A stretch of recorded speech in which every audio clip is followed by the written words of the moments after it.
More reasons why I feel like trading or why people feel in trading is wanting to make it big or wanting to make it fast. As a newbie or as a human, everybody wants this financial freedom, but it's something that takes time, takes levels, takes process, and you have to follow the process. Trading is something you don't really have to skip. That's why you see some people do things scalping. Scalping is more like trading in 1 minute time frame or trading in a shorter time frame to make faster money.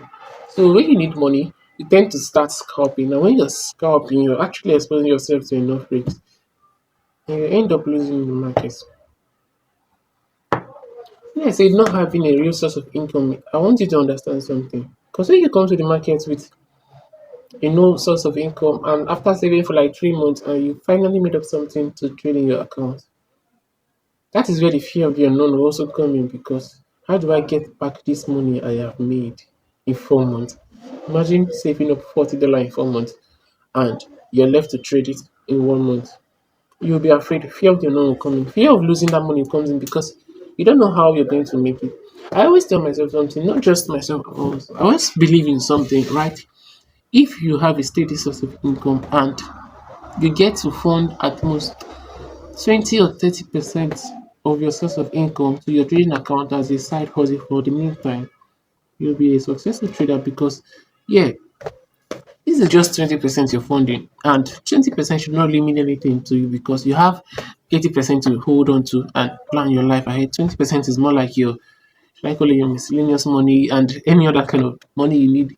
But if you are not trading your whole money, 100% of your capital, of your income and everything, of your savings rather, because right now you don't really have any source of income, bro, you cannot even make any decision in the market because you don't want to risk the money. That's the first one. Now, fear of unknown is also going to come into because you're scared of not knowing. You don't know why you're afraid, but you just know that the first thing is that you don't want to start your first trade with a losing trade because it's really going to mess up your psychology also. Fear, greed, intent of recovery. How do I recover my first loss? How do I make profit? How do I withdraw? How am I sure I'm not going to take a next loss? When this uncertainty comes into your brain, they are mixing up. You also get frustrated.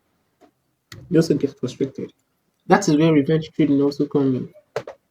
Revenge trading is also working hand in hand to the intent of recovery.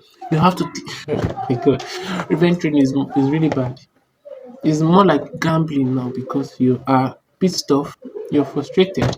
Sometimes you can even be suicidal because you've lost a particular amount of money.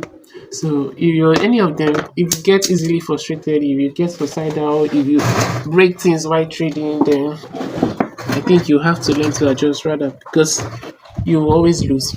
As a newbie, you always lose the first two accounts.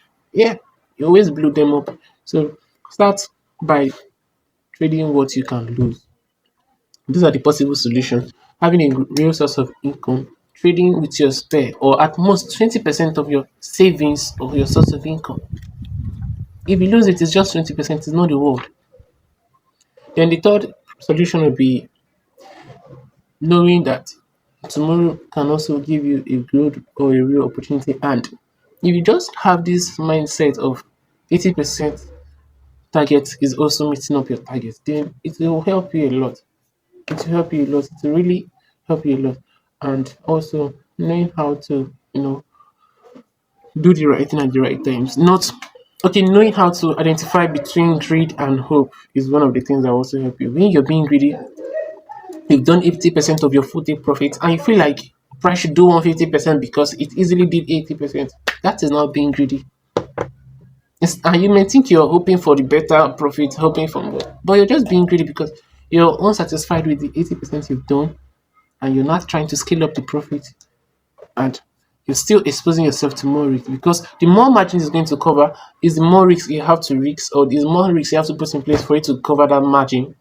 Let's just say you risk 20% of your account to get the 100% of your take profit and you've made 80% profit, right?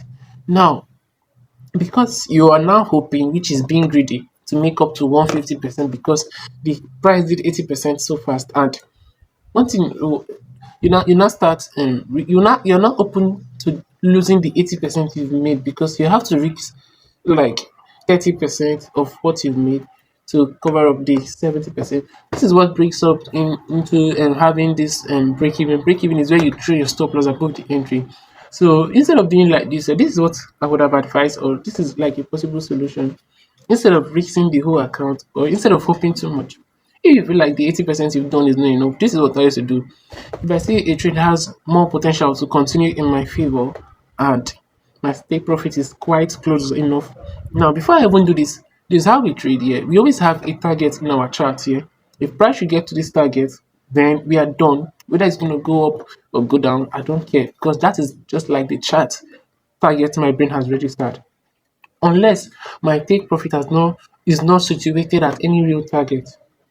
I cannot say, okay, if this target is supposed to happen in like 2 hours time and price has goes into my first take profit, that's why they have first take profit, second take profit, third take profit, different targets on the chart. So it depends on your psychological strength, which one can you really hold on to. So if I can hold on to TP1 and maybe I'm hoping that price get to TP2, how do I manage the trade to not lose the profit I have made? Number one, you set your stop loss above your entry level, which is like breaking even. So what I usually do is I will actually trade my stop loss to at most, or trade my stop loss to at most 60%. Remember, I initially risked 20% for the 100%. So when I've made 80%, I can now trade my stop loss to at most 60% profit. Meanwhile, what this means is that I have automatically bagged 60% profit, no matter what happened in the scenario. I'm now risking 20% of the profit I have made to make the extra 70, making it to 150%. Right? That is just what they mean, which is enough. But some people, due to the I don't know, the psychology they're trying to build, they tend to leave it open. I've seen a lot of people do crazy things in terms of building psychology. Like, is either SO or TP, you don't trade their stop loss. You see that the trade goes to full take profit or comes back to who are you? Well, it used to work, but it depends on the strength. Like I said, psychological strength differs. There are some people that can just come into the market, maybe it's their first week, because of the willingness to risk, they'll make it big.